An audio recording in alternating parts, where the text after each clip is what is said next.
Canada's evacuation efforts have resumed in Afghanistan. A military transport aircraft left Kabul last night, and evacuation flights are expected to continue. International forces secured the airport earlier this week, but outside the perimeter, chaos continues. The Taliban has set up checkpoints, a major obstacle for thousands of Afghans who are eligible to come to Canada. I can tell you that everyone is working incredibly hard, day and night, to try and get as many people out of Afghanistan into safety as possible, and we will continue to do everything we possibly can.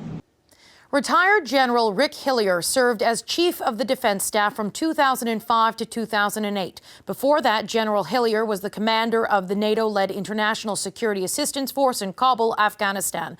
Thank you very much for joining us today, sir. I'd like to start by asking you about something the Prime Minister said. He would not say whether members of the Canadian military were authorized to leave the airport in Kabul to help bring eligible Afghans to the airport. From your perspective, should they be doing this despite how dangerous the work is?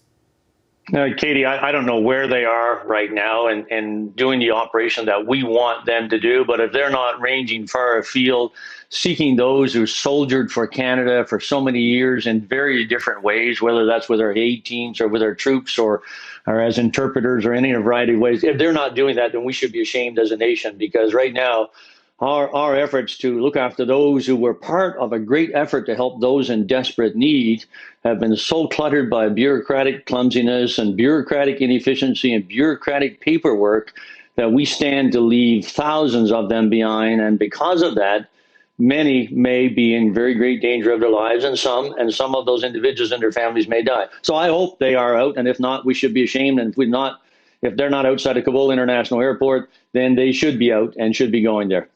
If they are not outside of Kabul International Airport, what chance do these Afghans have to actually get to the airport and be saved?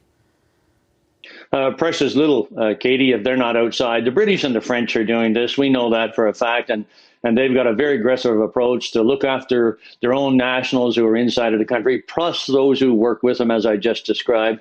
They're outside of Kabul Airport. They're ranging far afield to look up those that they know, help them get to the airport under military escort or in a variety of ways. And I hope that we are doing the same, because without that, they're going to have great difficulty. It will be impossible for the vast majority of them to make their way to Kabul Airport and get on a plane and come to freedom and safety.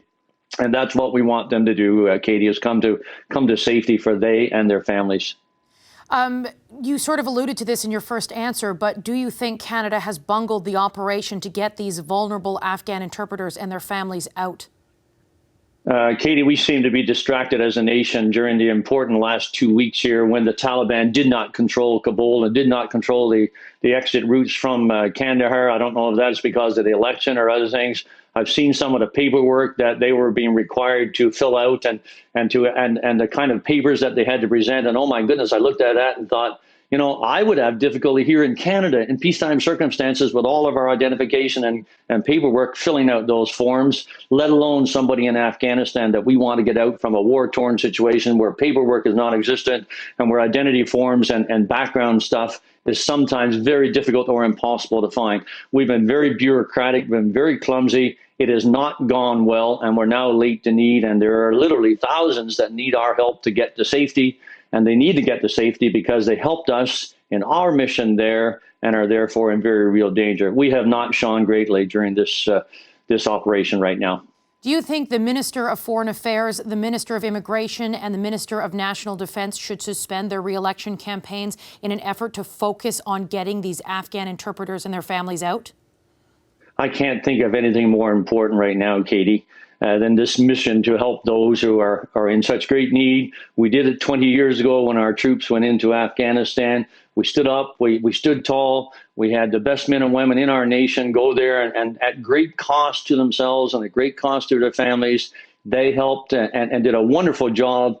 The people of Afghanistan in their hour of need, and now they have a need of us, and we should make that our number one focus and our priority. And if it's the only thing that we can do at one time, then do that first. So there, I'll give you my answer that way. So just so I'm clear, you think they should or should not suspend, those three ministers specifically, their re-election efforts in order to focus more on this? Listen, I think they should be focused on this and this alone until we can guarantee the maximum amount of success here. From your perspective, what has it been like to watch what's happened over the past 2 weeks? Horrible, terrible, heartrending.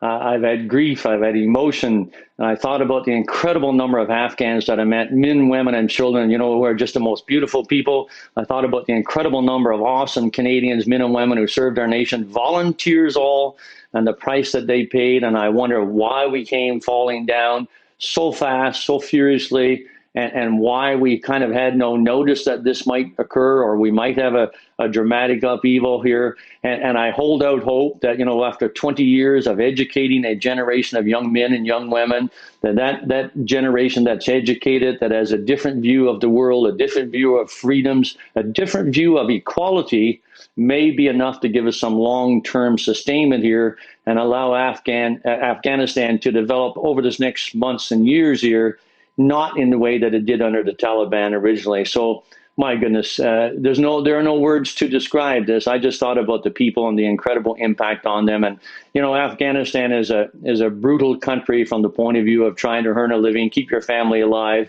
And this is just making it doubly so. And they're such friendly people. When they wrap their arms around you, you know, you truly are brought into their family.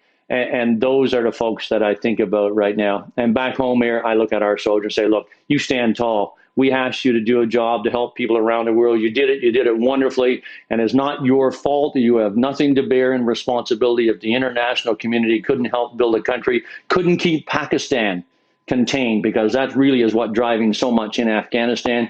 And to our men and women, the 40,000 who served, the 158 families who lost their loved ones, the several thousand wounded physically and mentally, stand tall, be proud. You're the best soldiers in the world. You're the most awesome Canadians in our country. And I love all of you, each and every one of you.